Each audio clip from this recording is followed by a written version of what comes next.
everybody, this is Perch. Have a viewer question here. We've talked about this topic a little bit in the past. This is customer retailer etiquette. Um, we're hopefully getting back into stores, right? I mean, things are coming back. I guess it's funny watching this the confusion over this new phase of the virus. And when I say confusion, it's that you could tell people are exhausted because it's like, hey, we have this new variant. Hey, it's not as dangerous. Oh, but it spreads faster. Maybe it's as dangerous. It may be dangerous because it's spread faster, but the results don't seem to be as bad. But we don't want to say it out loud because every now and then we say things out loud like that, and then it turns out they are as bad, and then we look stupid. So we're just going to kind of say it. It seems like it may be, but maybe not. I'm not sure. We're just going to kind of hang in here. Work from home for the next week, and we'll figure it out. We'll figure it out later. That's where things are at. It's I don't know. Every now and then I turn on the news and we get these like, why are Americans frustrated with the vaccine or the messaging, or why are they frustrated? It's like, have you listened to yourselves? Have you listened to the message that's been going out over the last couple months? It's all over the place and people are exhausted. It's not even skeptics or deniers. It's exhaustion. People are tired. People are not equipped to do this kind of stuff. Most people like their routines. And so if it's like, hey, we got masks today, but not outside, and you need to stay 6 feet away. And if you're in a grocery store, yes, with a mask. If you're in Home Depot, no with a mask. If you're at a sporting event with thousands of people, no mask. But if you go to a concert, yes, mask, unless it's Firefest, then you shouldn't go at all. And good luck to you. Like, what? Firefest. Remember those days? Anyway, it's the question. Hey, Perch, there's something I'd like to hear your take on as a former and I'm guessing future retailer. Yep, hopefully within weeks. What do you think should be the general etiquette between customers and retailers when it comes to things like discounts, exceptions, special treatment, that kind of thing? For example, are there requests that should be accommodated for big customers but not necessarily for small ones? Or at what point do you feel it's appropriate for a store to allow a discount to a customer, and should it be based on years with the store or pull size? Just general video along those lines would be cool, and anything else you could think of, perhaps you as a retailer wish more customers knew or considered. Um, it's a good question, and everybody's a little bit different for sure on this. I think that there are a lot of different just different stores have different ways of how it's worked for them. One of the things that I think every retailer should do is, periodically look at their policies and make sure they're still tracking, because a lot of policies get put in place kind of, I don't want to say based on convenience exactly, because that's not right, but policies get put in place based on a customer or a couple customers. And then as the store becomes more successful, those policies don't scale, and it turns into a bit of a mess. But generally speaking, if you're spending more money, and well, let me put it this way. I think if you are a loyal customer, meaning you're coming in and you're spending money, and you're basically doing what you need to do to make yourself a reliable member of that store, then a discount is smart for the retailer to basically ensure your business. I think the way that a lot of retailers look at it is, hey, if there's a customer that's going to come in and buy $100 of comics a month or more, then that's a customer who's committed. That's a customer who likes comics, wants to keep buying comics. And if they're not buying it from me, they're going to go and buy them from somewhere else. So I want to make sure that I'm providing the right level of customer support, I'm doing the right things to keep them spending that $100 with me. And that could take on a number of forms. Either it's, make sure that their books are always available, that they never miss anything that they want. A small discount. If you spend X amount of dollars, then you get, this amount of money. Maybe the books get bagged and boarded. Maybe if there's special variants, they qualify for this kind of stuff. The place where I've always found it tricky is this qualification for variants. And some stores pull this off better than others, but it's this idea of, hey, the people who are spending a lot of money, they basically qualify to get a variant cover based on the volumes of comics that I'm bringing in at a cover price or reduced price, or basically I'm going to offer something to this group that I'm not offering to the general public. And that sounds fine, but the problem is variants can jump around on you, and I've seen a number of stores run into troubles where you set the expectation that these customers, if I spend this amount of money, I'm going to get a variant cover. And then you get shorted on variants, or something doesn't happen, you don't order as much or whatever else, and then suddenly these customers do not get what they expect, and that tends to be very harmful, very negative for the store, for the relationship.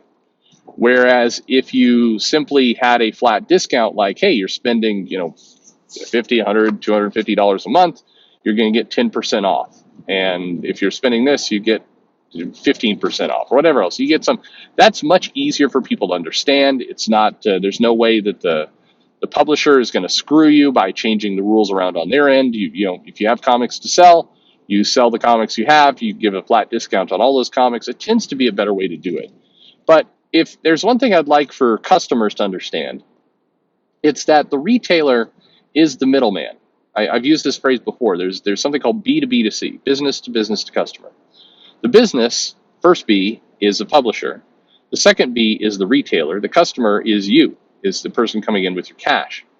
The B in the middle is basically taking product from the first business at a 40% off cover, 60% off cover, depending on the different rates. They're getting it. Say, we'll do simple math. Let's say it's 50%. It's a $2 comic. Wouldn't that be nice? But they're getting it at $1. They're going to sell it to you for $2. The $1 that they keep is profit, and they basically use that to pay the rent and their employees and keep the lights on and keep serving comics. And that's how the relationship works. So if the retailer offers you a discount, if the retailer says, hey, I'll give it to you for 20% off, the retailer is cutting into their dollar. They're not cutting into the dollar they're giving to the publisher. The publisher is getting the same dollar regardless of what the retailer does. So a discount is great. But when retailers hit really hard times and they're basically living, very hand to mouth, it's tough to cut into their percentage in order to win your business. Now, you might argue, yeah, but if they don't win my business, I'll go down the street and then it'll be a bigger loss for them. That's true, and that's why you have to juggle. That's why you have to juggle the discounts. But all the same, it's it is something that the retailer has to be careful about how they figure out. The other thing, though, to think about is that the publisher is not reliable, in the sense that, I guess there's one other factor, is a distributor. So it's this isn't a real thing, but if you're using that same B2B to C mentality, you could say it business to distributor to business to customer, whereas a distributor would be Penguin Random House or Diamond. And as you've heard on this channel, I'm sure other places, that distributor occasionally takes those comics and mangles the shit out of them to when the business, meaning the retailer, gets those comics, they are destroyed. They are basically unsellable. And so then you're not getting what you want. The retailer is helpless, I guess is the best way to put it. They're stuck in the middle of this situation, unhappy and pissed, because now they have no product to sell. They did put money out. They have to go through the process of getting those comics, basically reimbursed or replaced or something. In many cases, the retailer is not always aware of whether they're going to get reimbursed or replaced. And if you have loyal customers in there that want their runs intact, or somebody who's buying variants and it happened to be the variants were damaged, then that's a really screwy situation, because now basically the retailer may get their dollar back, but it really impacted what they had to sell. And that's pretty bad news. So now they get an angry customer who's going to go somewhere else to basically get their comic, and they they're sure they get some money back, but they get below the money that they were expecting to survive. So if, for example, the retailer has a budget where they need to sell $500 worth of comics, and then they don't get that $500 worth of comics, but they do get reimbursed for $250 worth. Hey, that's good news, but still not survival. Businesses don't run on the MSRP, the suggested retail price alone. They run on margin. So anyway, it's a screwy situation. I think that it's not. You mentioned etiquette in your question. It's not wrong or bad for the customer to ask the store, "Hey, I'm a loyal customer. I'm going to give you my business here for years, and I'm wondering what kind of programs do you have? What kind of discounts do you have? What kind of incentive programs do you have? What options do you have for me as a customer that will keep my business?" Don't be a dick about it. Like I hate people have come in and gone, I spend money with you. What are you going to do for me? Yes, that is what you're saying, but you can say it in a more tactful, non a-hole way. Not only is it more polite to be polite, but also you're more likely to get something nice if you don't act like a dick about it. But it is perfectly reasonable to ask your retailer, if you're a loyal customer, hey, is there, what programs do you offer? I think in many cases, a lot of retailers also, they tend to operate on a acquisition model. And what that means is if you come into the store and you're a new customer, that's most likely when you're going to hear about the discounts and the incentive programs and other things that store may be offering. If you've been a customer for 2 years and the store has started offering those programs, the store is unlikely to tell you, not because they're being sneaky about it, but because they forget, because you're already kind of locked into their system. They've written off whatever discount or thing is going on, and they are, you're basically just being served. In their mind, you're getting your value because they're pulling your comics and they're holding them for you, but they may have forgotten or just didn't mention to you other discounts. So it's a good thing to ask. It's a smart thing to do. I think for retailers, especially with competition of online sales and other things, you have to be offering some level of discount, I think, to survive. I think it's smart, or not to say discount, but incentive program. The joy of your amazing conversation in the store is not enough. You're going to need to offer just a little bit more to sweeten the pot. And most customers love a good discount, or a just. I mean, it's funny. I had a program where I would bag and board the comics that were in the box, and this, more than the discount, and yeah, they're getting value. I mean, the bag and the board costs money, but it was the combination of, the comics are going to be a little bit more secure in the box.